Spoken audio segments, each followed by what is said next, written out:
Hey, what is going on, good kind people? You are checking out a all new The RCWR show. Lee Sanders here, covering the latest in all things wrestling entertainment and beyond since 2011.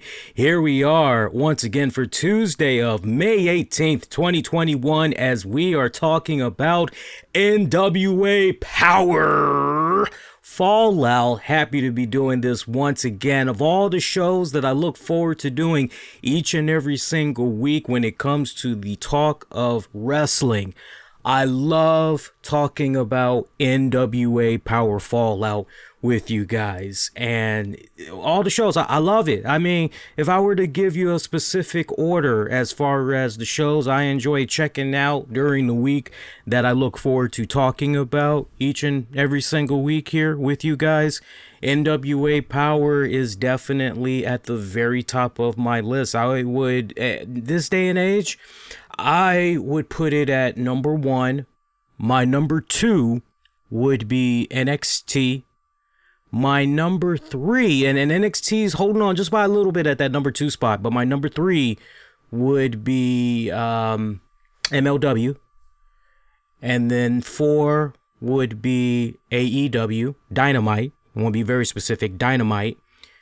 And then I would have SmackDown under there, Impact. At this point, I'm putting WWE Raw at dead bottom. It is at the very bottom.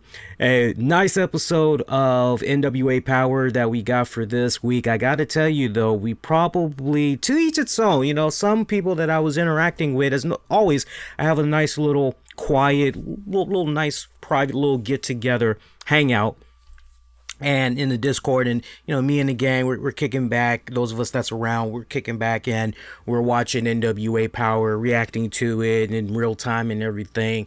You know, for this week, some had a problem with one or two areas. For me, I just really kind of honed down on just one specific area, and we'll talk a lot more about it on this very episode. So without any further ado, man, let's go ahead, let's jump right into it, man. And hey, as always, appreciate you guys that go out of your way checking out my coverage of NWA Powerrr. Remember, you enjoy, you want more, make sure you smash that like. That pretty much lets YouTube know, hey, we recommend this. You know, try to help other people that like NWA coverage be able to find the content creators that's talking about it and everything. Helps out tremendously. So like, comment, subscribe, you know the gist. So I liked how NWA Powerrr had kicked off. Our color commentators for this week: Joe Galley, Velvet Sky, Tim Storm, not at commentary as he is on assignment. We had went over to Cal. Cal had a special statement that he needed to read from the NWA founder, you know, Power Show creator and all that, producer, Billy Corgan. And a very interesting letter that was, I mean, you talk about some huge announcements that was laid out during that letter that was read out loud. Due to their actions from last week, Strictly Business, Chris Adonis, Tom Latimer, they have been stripped of their shot at the NWA tag team titles. Now remember, when last we saw of Strictly Business from last week, Nick Aldis was the one that pulled the trigger and said, you know what, boys, don't even be thinking about that number one title contenders match right now. Don't even be thinking about that right now, because this is more important. We'll talk about you all's match trying to go after those tag titles. We'll talk about that at a later date. And you remember reading the facial expression, particularly of Tom Latimer. He did not like how Nick Aldis had pulled that audible pretty much without consulting with him. You could tell just how irked off he was by that. So now we're seeing the ramifications of essentially follow the leader here. So they've been stripped of that shot for the NWA World Tag Team titles. They also were fined. And it was also for the same reason that the NWA World Heavyweight Champion Nick Aldis, check this out, our man's been fined 1 month's salary, which is going to go to charity. Again, 1 month's salary that's going to be going to salary. Also, doesn't get any better than this because the kitty got sweetened even more, my pretty babies. Check this out. And if Strictly Business does not appear on the next episode of NWA Powerrr, Aldis and Adonis, they will be stripped of their respected titles. Now, look, for whatever respected reason, why weren't they on this very episode? That's kind of beyond me. And I do appreciate the fact that in storyline, after this letter was read out loud, Galley Velvet Sky questioning if Nick Aldis and them were aware of all of these heavy penalties that was coming at them, and question, are they even in the arena going on with them? And they both kind of went back and forth off each other, saying didn't get any calls from them, did not see them today at all during the pre-production meeting or leading into tonight's episode. So I guess they're not here. So now it's been laid out though. They don't show up next week, they're going to be stripped of those respected titles. So I can't wait to see how that's going to be coming about next week, because that's going to be a very key go home show for NWA Powerrr, as that's the final episode as we go into June. Because remember, June 6th, there's going to be that NWA pay-per-view event, When Our Shadows Fall.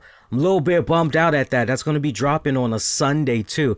I'm a little bit bummed out about that, because during that time period, I'm actually going to be on my honeymoon. So I actually was watching NWA Powerrr earlier with the missus while interacting with some of you guys in the Discord and everything. And she was like, oh, that's going to be during honeymoon, isn't it? I said, yeah. I said, I'm a little bit bummed out about that. She's like, I bet. She's like, what are you going to do? I'm like, well, it's like, what do you think? So I have her blessing to do a show. I'm on the fence though. I don't really know if I want to be.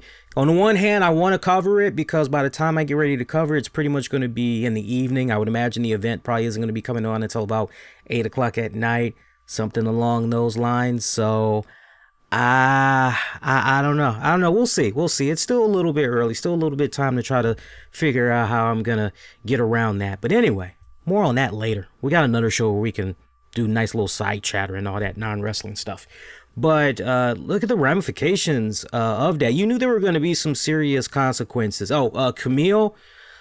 Camille wasn't really the focal point of anything as far as penalties and all that goes. In the letter, it was addressed that Camille did reach out to Billy Corgan NWA management and said that she was fine and everything. So I would imagine, we got to be a little bit consistent here. You feel where I'm coming from? Because you would think that Camille would have basically eaten that same pile of disciplinary action that everybody else did. I mean, for example, if Thomas Latimer and Chris Adonis were stripped of their shot for the NWA tag team titles, then you would think that by default, Camille and that opportunity to be potentially the number one contender, as it stands, I believe she has the contendership, but she's putting it on the line, if I'm not mistaken,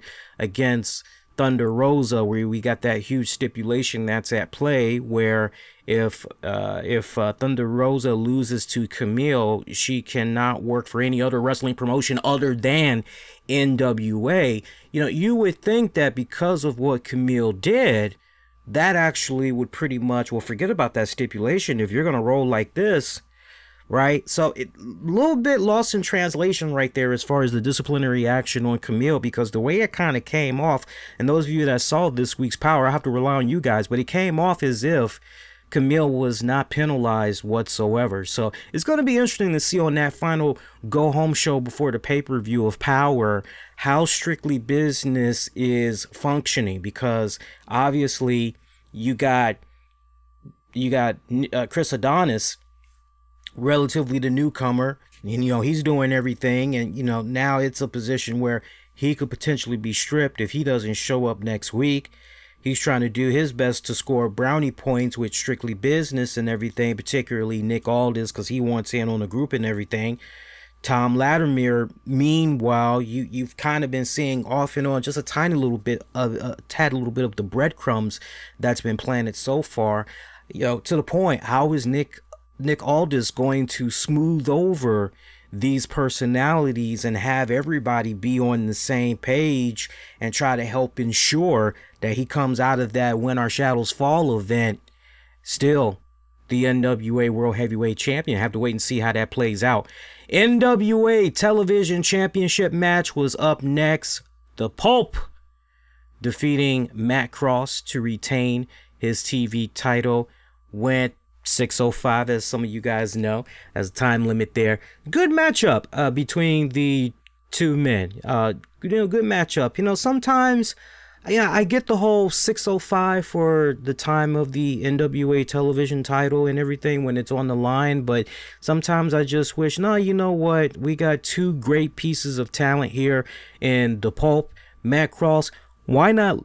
Let's go ahead. Forget the 6:05. Let's, if anything, do a 20-minute time limit. Let's really see these guys go at it and everything, because both of them in their respective rights are hella freaking performers. They are truly the very best in the business at what they do. And I sincerely mean that. I mean that tremendously. But a fantastic match between these two guys. So with this title defense, if I'm not mistaken, I believe now the Pulp needs 3 more. If I'm not mistaken, he needs 3 more wins now, because I remember last go round it was 4. So he should now be down with this win that he got. He should probably need 3 more. It's either 2 more wins or 3 more wins that he needs. And then he can pretty much cash in on an opportunity to face whoever's going to be the NW champion coming out of When Our Shadows Fall. He can pretty much challenge them for that 10 pounds of gold. So Pulp continuing to string it along, man. Loving it. NWA World Tag Team Champions JR Kratos, Aaron Stevens were in action. They defeated the team of Marche Rocket and Fred Rozier. Damn good tag team matchup. I gotta tell you, I love this. This for me was the match of the entire show. I really, really mean that. If I had to just, based on the matches that we got tonight, if I had to just really kind of focus on one particular match that really stood out to me the most, I definitely would give it up to these guys and what they did. Good matchup. My number two would actually be Thunder Rosa and Genocide, which we'll talk about more in a hot second.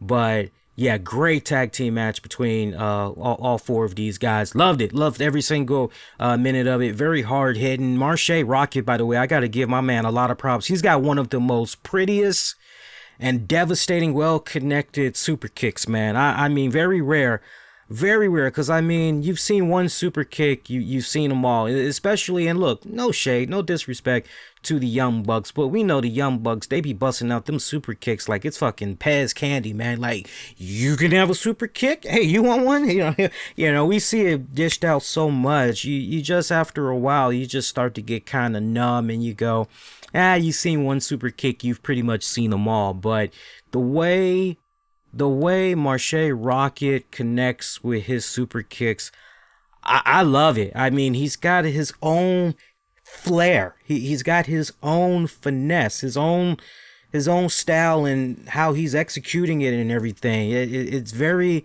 he's got a nice signature there, just the way that he does it, and that's definitely something he needs to continue to have in his repertoire. I personally feel. But good tag team match between these guys. Really appreciating coming around a lot more to my man Fred Rozier, man. I mean, there's a guy, you looked at him early on in WWE and you just knew you were looking at something really special. It just needed for the young man to somehow string it all together and everything. And just quietly, since he's been mainly doing his thing on the independents and been doing his everything, particularly in NWA, you just see him continuing to, chip away there. And I think he's finally starting to really be able to put it all together and everything. So other telling tale with regards to this matchup, Kratos, Aaron Stevens, once again, that friction that's going on there. Oh my God, cut that bad boy with a knife, y'all. So many times during this match, Aaron Stevens early on, he's pretty much the legal man. He's getting the work done and everything. He wants to, at one point, he's getting a little bit winded. He's kind of getting the best taken out of him from Marche, Rocket, and Rosier, and he decides he wants to tag in Kratos. Kratos extremely reluctant to accept the tag. He acted as if he really did not want to have anything to do with Aaron Stevens. And you're looking at that and you're going, man, is he having trust issues? What exactly is going on? Why can't these two guys get on the same page here? What the hell? Whatever went down in the past, you would have thought.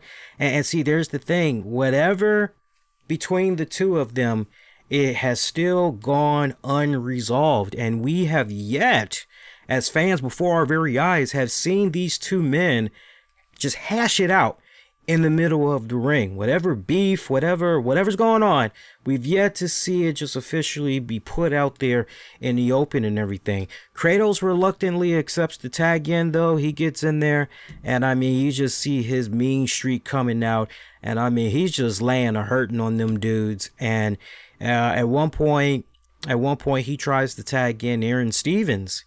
And now you got Aaron, who's pretty much saying, no, why the double team? There's no need to. You got him right where you want him. Like, come on, let's just go. Let's end this already. Come on, no, I'm not getting in on that.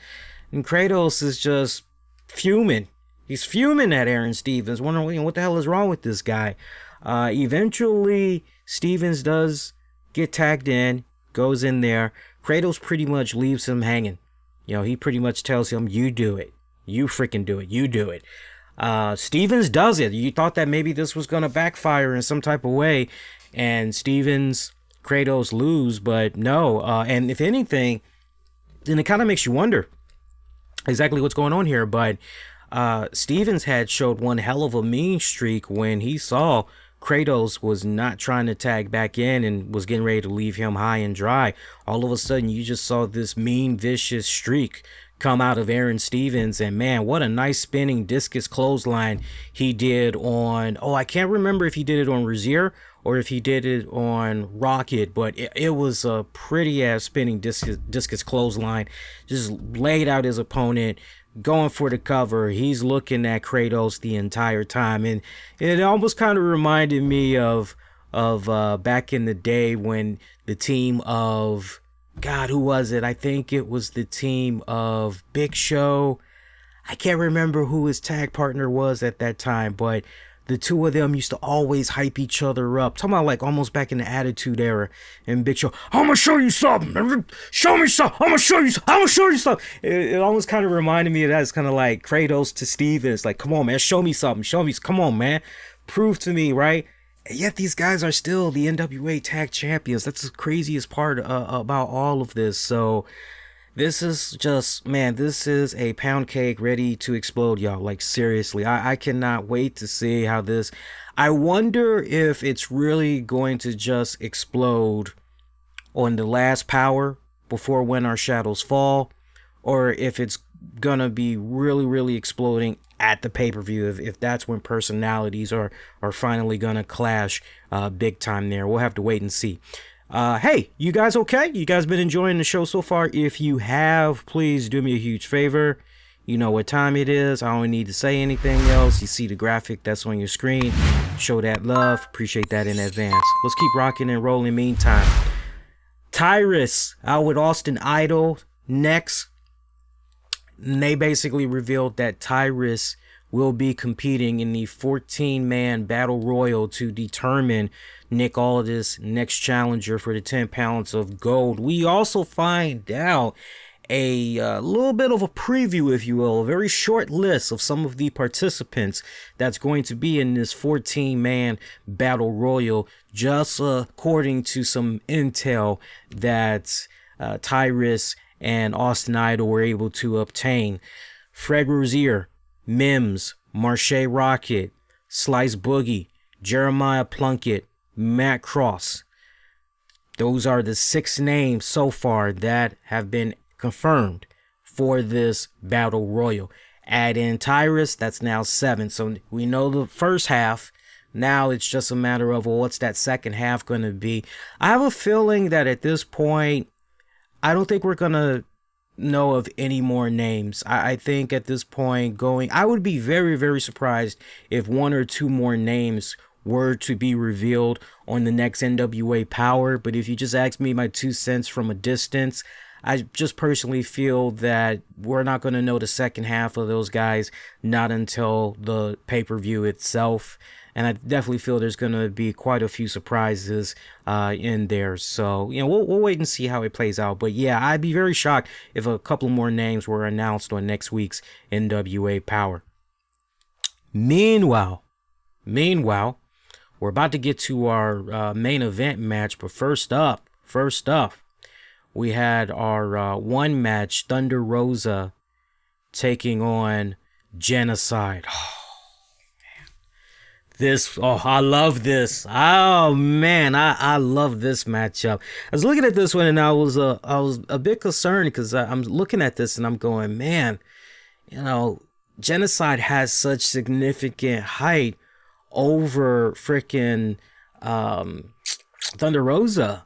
Like, man, is this going to be kind of one-sided here? What's you know, how's this going to play out here? I love the way these two personalities clash together, man. Of all the matches on the card, you know, I'm a little bit bummed out that we had only got to see these women in action. We did get love for some other women. I'll tell you a little bit more about that in a hot second. But Thunder Rosa and Jennacide, good matchup between these two girls. Thunder Rosa going over, made my girl Jennacide tap out. I was a little bit heartbroken over that. No bull. I was a little bit heartbroken because so far since I've been checking out the work of Jennacide, me and a few others, we are relatively newcomers to Genocide and all that, and we kind of had to do a little bit of homework. Going, who is this girl like? Because we've never seen her before, so we're kind of looking her up and everything. We're going, oh yeah. And I told you guys a couple of weeks ago, I gave you a little bit of bio with regards to her.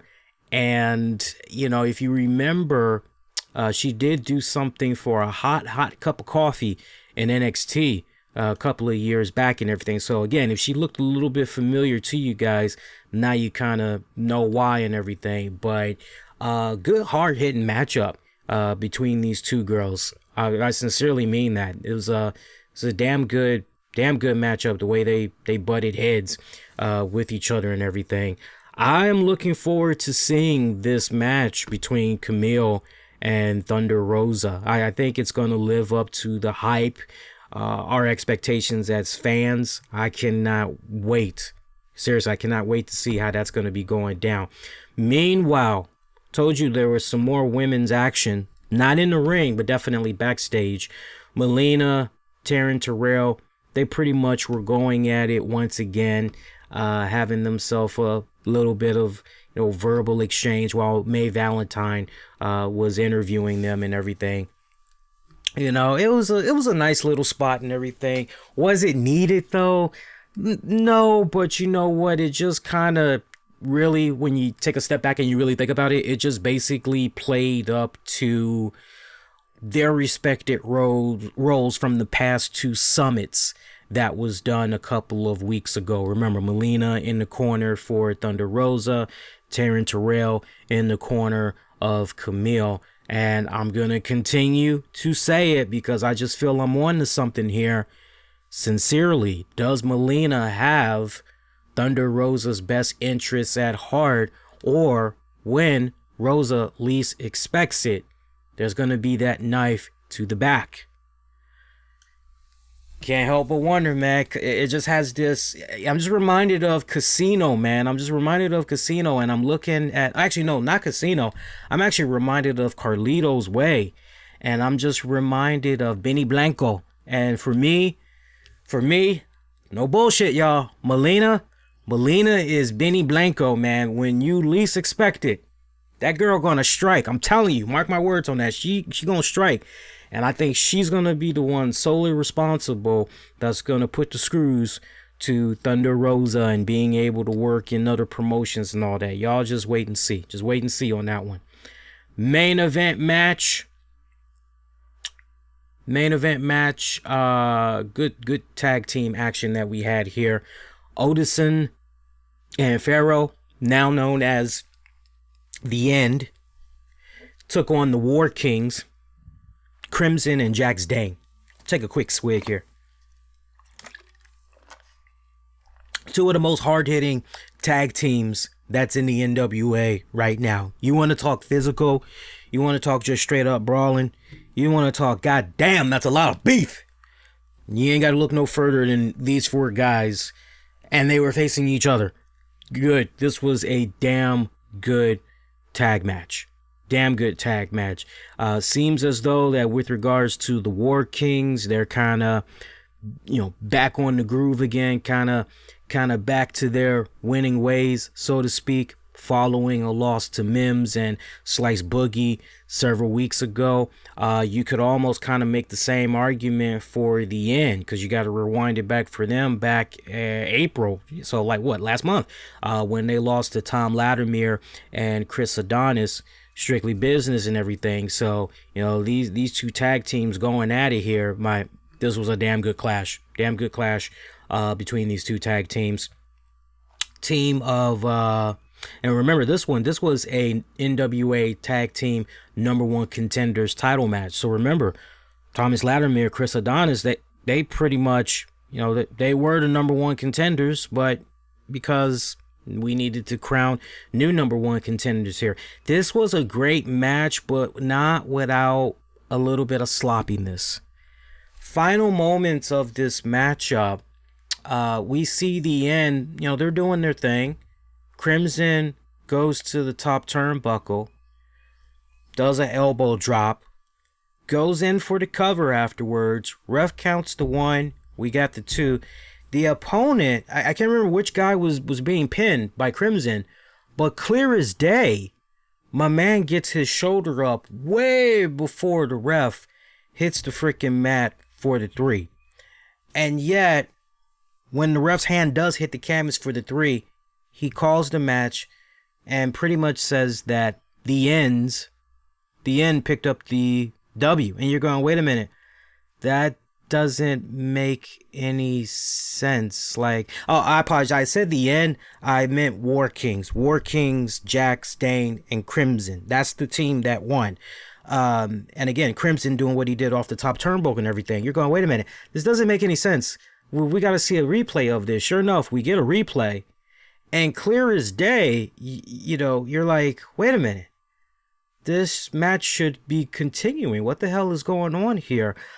I'm a little bit surprised that NWA producers and them, I'm surprised that they didn't go on ahead and say, okay, you know what? Let's just do that part over again. And we'll do our thing with the editing and post-production, but let's go ahead and let's clean this up, because it's not synced just right. You're looking at that particular instance right there, and you're trying to figure out who messed up, because it kind of comes off like a botch to the point. Some of the people in the Discord, they were saying, okay, they literally just gave Matthew from Botchamania some free content on the house this week, because how do you explain that? It's like you really don't. So if we're gonna play the game about, all right, who do we point the finger to on this one, it's definitely not the wrestler's fault. Definitely not the wrestler's fault, nor should the wrestlers be blamed, because as far as I'm concerned, what all those men did in the ring tonight, on this episode, they did any and everything that was asked of them to do, and then some. They went above and beyond as far as I'm concerned. I think this was just particularly a case where the referee was actually the one that messed up and didn't sync it up just right there. That's my personal opinion. To each its own. But a very odd finish to NWA Powerrr that just kind of left you scratching your head And then you're thinking about what had happened on the last episode and how that episode had closed out and everything. No Strictly Business and pretty much Joe Galley, Velvet Sky, they're pretty much, we don't know what's going on. Sorry guys, show's over, into the fire. You're like, okay. So, yeah, I gotta tell you, these past 2 episodes, as far as the finish goes to the show overall, putting that nice, pretty little ribbon on the show overall, not that good. I gotta say, leaves a little bit of a bitter taste in the mouth. I'm not feeling that. So, hopefully, coming up with this final NWA Powerrr episode, we can kind of, let's start going home strong and everything. But quite an odd finish, I must say, to what was without a doubt a really good matchup. So by all accounts right now, unless we hear otherwise, and who knows, maybe it just might become a triple threat, because after all, you can have the end come out there and say, hey, that was some bull crap what went down. We saw the footage, blah blah blah blah blah blah blah blah blah. It's possible that coming up at When Our Shadows Fall event, it could be a triple threat for the NWA tag titles. So kind of have that in the back of your head. But the way it's kind of standing right now, no, it's pretty much going to be Crimson, Jax Dane. That's going to be the ones to take on. Aaron Stevens and Kratos for the tag title. So we'll wait and see what happens. But I mean, overall, thumbs up, thumbs down. I'll give the episode a thumbs up. 1 to 10, 1 being 10 being awesome sauce. I can't unsee the finish there. I would probably give it especially considering the solid action we had for this week, I'd give it a 7.5 out of 10. I want to give it an 8. It would have had an 8 if it wasn't for the crap miscommunication there in that main event match. It would be an 8, but 7 and a 5. I can't go any higher. I can't go any lower without a doubt. All right. So that's NWA Powerrr programming notes. I'm going to be back with you guys Wednesday, May the 19th. We're going to be talking AEW and NXT Fallout, so tune in for that. That should be fantastic. We got some more Patreon content that's going to be dropping later this week. Patreon.com/the RCWR show. Check that out. Again, patreon.com/RCWR show. Patreon.com/RCWR show. You put the THE in there, you ain't gonna get nothing. So make sure you say RCWR show. Shout out to our Patreon members. Shout out to our loyal followers, supporters of the show as always. Everybody, you all know who you are out there. We appreciate the love and support as always. Be kind, rewind, check out previous episodes you might have missed on demand and on the downloads wherever you get your podcast. Side question for you guys: what did you think about the audio for this show? I'm very curious. Let me know what you think, because I sadly had to send in my mixer that I've had for over a year. I had to send it in for repairs. I talk all about it on the Monday show, but today I actually had shipped it off. So I'm going through the withdrawal right now because I miss my baby. That's just one of my babies, but that baby particularly I definitely miss. So I'm using a old relic from the past here to tie me over until something comes in the mail tomorrow. So let me know what you had thought about the sound for this episode compared to what you guys normally hear. No difference. It's the same, better, worse. Let me know. I'm most curious your reactions, and also what you have thought about this week's NWA Powerrr as well. We got NXT that's underway right now. I'll probably check that out. So, follow me on Twitter, Facebook, Instagram. Use the keywords, the RCWR show. Love interacting with you guys on there. And until next go around, wishing all of y'all to be safe. Most importantly, be kind to one another. Can't believe I almost forgot. One more time, show that love. You enjoyed. Hit the like. Hit that bell. Hit the subscribe. It means a whole lot. It's free too. You can't do free. Appreciate you guys. Catch y'all Wednesday. Y'all take care.